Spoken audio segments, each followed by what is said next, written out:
श्री रामचंद्र कृपालु भजु मन हरण भव भय दारुणम। बोलिए श्री रामचंद्र भगवान की जय। बोलिए पवन सुत हनुमान की जय। नमस्कार प्रिय दर्शकों, स्वागत है आप सभी का आपके अपने YouTube चैनल पर और मैं पंडित नितिन शास्त्री आप सभी दर्शकों का बहुत बहुत स्वागत करता हूं। प्रिय दर्शकों, आप यूं ही हंसते रहें, मुस्कुराते रहें और सदा माता रानी की कृपा आपके ऊपर बनी रहे। प्रिय बंधुजनों, आज के इस एपिसोड में मैं आपको बताऊंगा कि बिना माला के जप करना सही या गलत कैसा होता है। जब भी हम कोई पूजा पाठ करते हैं या किसी भी मंत्र का जाप करते हैं तो किस प्रकार से वह जाप करना चाहिए। और अक्सर कई बार बहुत से भक्तों के हमारे पास इस रिलेटेड प्रश्न आते हैं कि अगर हम किसी मंत्र का जाप कर रहे हैं और अगर उसको हम बिना माला के करते हैं तो क्या इसमें कोई त्रुटि है, और अगर हम बिना माला के मंत्र जाप कर रहे हैं तो इससे क्या किसी तरह का कोई नुकसान तो नहीं होगा। तो उसी संदर्भ में आज के इस एपिसोड में मैं आप सभी भक्तजनों को बताऊंगा कि बिना माला के मंत्र जाप करना सही या गलत कैसा होता है और क्या हम बिना माला के मंत्र जाप कर सकते हैं, क्या इससे भी हमें लाभ की प्राप्ति हो सकती है। प्रिय साथियों, वीडियो को शुरू करने से पहले सभी भक्त हाथ जोड़ करके शंकर भगवान का ध्यान करेंगे, उनको नमस्कार करेंगे। ओम त्र्यंबकं यजामहे सुगंधिं पुष्टिवर्धनम् उर्वारुकमिव बन्धनान् मृत्युर्मोक्षीयमामृतात्। बोलिए शंकर भगवान की जय। बोलिए हर हर महादेव की जय। मेरे प्यारे साथियों, आज हम बात कर रहे हैं कि हम कोई भी मंत्र जाप करते हैं तो उसमें माला का होना कितना जरूरी होता है। प्रिय साथियों, सबसे पहला प्रश्न तो यह है कि क्या माला के बिना मंत्र जाप किया जा सकता है। तो इसका उत्तर है जी हाँ, माला के बिना भी आप मंत्र जाप कर सकते हैं। यह नहीं है कि अगर आपके पास माला नहीं है और आप किसी मंत्र का जाप कर रहे हैं, चाहे वह देवी का कोई मंत्र हो, चाहे वह भगवान भोलेनाथ का कोई मंत्र हो या विष्णु भगवान का कोई मंत्र हो, कोई भी मंत्र आप कर सकते हैं चाहे आपके पास माला उपस्थित ना भी हो। प्रिय साथियों, बिना माला के मंत्र जाप करने का कोई भी नुकसान नहीं होता। लेकिन प्रिय साथियों, मंत्र का जाप करते वक्त माला का होना क्यों जरूरी है, यह बात बहुत ज्यादा मैटर करती है।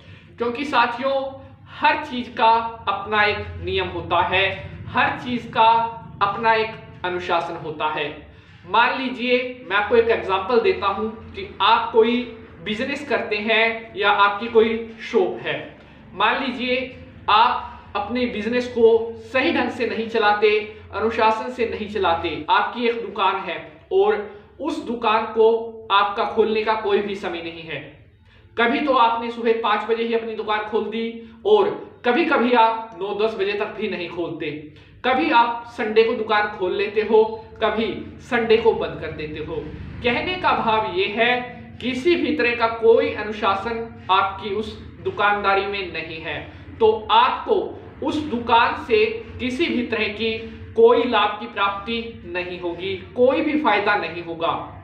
जब तक आप अपने उस व्यापार क्षेत्र में अनुशासन लेकर नहीं आएंगे, जब तक आपको अपने अपनाए हुए नियमों का पालन आप नहीं करेंगे, तब तक आपको वहां से लाभ की प्राप्ति नहीं होगी। उसी प्रकार से होती है हमारी पूजा पाठ। जब तक पूजा पाठ में अनुशासन नहीं होगा या कोई नियम नहीं होगा, तब तक किए गए पूजा पाठ का फल हमें प्राप्त नहीं हो सकता। क्योंकि प्रिय मित्रों, भगवान की भक्ति केवल दिखावे के लिए नहीं की जाती, आडंबर के लिए नहीं की जाती। अगर आपका भाव है, अगर आपके मन में श्रद्धा है अपने भगवान को रिझाने की, तभी वह आपकी पूजा पाठ काम करता है।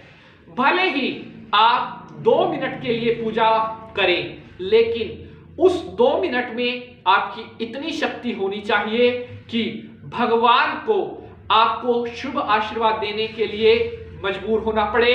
आपकी भक्ति से भगवान इतने प्रसन्न हो जाएं। और अगर आप दिखावे के लिए चाहे 1 घंटा बैठे रहें, आधा घंटा बैठे रहें, लेकिन मन जो है बाहर घूम रहा है, बाहर की बातों में घूम रहा है, तो ऐसी पूजा का कोई भी फल नहीं प्राप्त होता। उसी प्रकार से आपका एक नियम है कि आप रोज इतनी देर पूजा करते हैं, चाहे वह 20 मिनट हो, 15 मिनट हो, जितना समय भी आपको मिल पाता है। माला से मंत्र जाप करने में, पूजा में अनुशासन आता है। एक तय संख्या निश्चित हो पाती है। मान लीजिए आपने एक तय संख्या निश्चित कर ली है कि मुझे रोजाना 2 माला गायत्री का जाप करना ही करना है। जी हाँ, आपको पता रहेगा कि इस समय मैंने पूजा के लिए बैठना है, इतनी देर में मैं 2 माला गायत्री की पूर्ण कर लेता हूं। एक अनुशासन आपकी पूजा में आने लगता है और माला के द्वारा किए गए मंत्र बेहद जल्दी अपना प्रभाव दिखाने लगते हैं। प्रिय साथियों, आपको समय मिले, मान लीजिए आपको लगता है कि आधे घंटे का समय डेली आप जप के लिए निकाल सकते हो, तो उसी हिसाब से अपने रूटीन को एडजस्ट करके आपने माला के साथ जितना अधिक हो सके जाप करना है। प्रिय साथियों, माला के द्वारा जाप करने के बहुत सारे फायदे होते हैं। सबसे पहले तो आपको यह पता रहेगा कि आप कितनी संख्या में जप कर रहे हैं। उसके बाद मंत्र जाप करते वक्त आपका ध्यान इधर उधर नहीं भटकेगा। आपका ध्यान आपके इष्ट देव की तरफ और आपकी माला पर केंद्रित होगा। उसके बाद माला के द्वारा मंत्रों का जाप करने से आपकी जो शक्ति है वो भी कहीं ना कहीं बढ़ती है, आपकी ऊर्जा बढ़ती है। आपके पूजा पाठ में बहुत ही जल्द भगवान की कृपा आपको प्राप्त होने लगती है। ऐसा नहीं है कि मान लीजिए आप माला के बिना जाप कर रहे हैं तो इसका कोई नेगेटिव रिजल्ट आपको मिलेगा। जी नहीं, अगर आप बिना माला के मंत्रों का जाप करते हैं तो उसमें भी कोई बुराई नहीं है। बिना माला के भी आप जाप कर सकते हैं। आप कर माला अपने हस्त पर, उंगलियों पर गिन करके भी मंत्रों का जाप कर सकते हैं। इसको कर माला जाप कहते हैं। मानसिक जाप होता है जो केवल अपने मन में ही इष्ट देवता का ध्यान किया जाता है। तो यह बहुत सारी विधियां हमारे धर्म में बताई गई हैं, हमारे शास्त्रों में बताई गई हैं।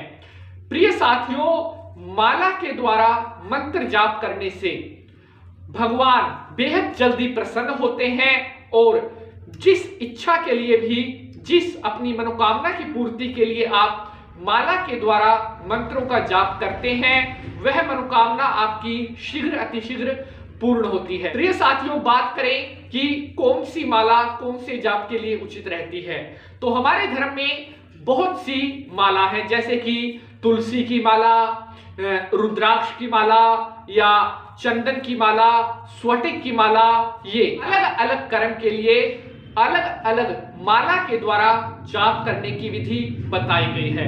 प्रिय साथियों, आज के इस एपिसोड का मेरा उद्देश्य ये था कि बहुत से भक्तों के प्रश्न आए हुए थे कि क्या हम बिना माला के भी मंत्रों का जाप कर सकते हैं।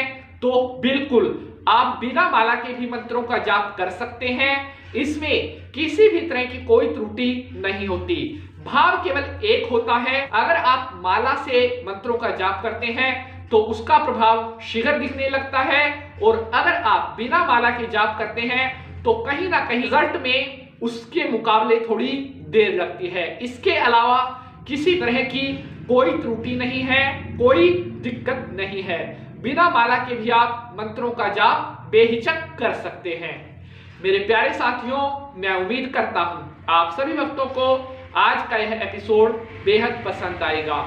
लेकिन फिर भी अगर आज के एपिसोड में बताई गई जानकारी, अगर आपका कोई ऐसा प्रश्न है जो आप आज के एपिसोड से जुड़ा हुआ है, तो कमेंट बॉक्स के माध्यम से आप अपना वह प्रश्न हमसे पूछ सकते हैं। प्रिय साथियों, हमें आपके प्रश्न का उत्तर देने में बेहद प्रसन्नता होती है।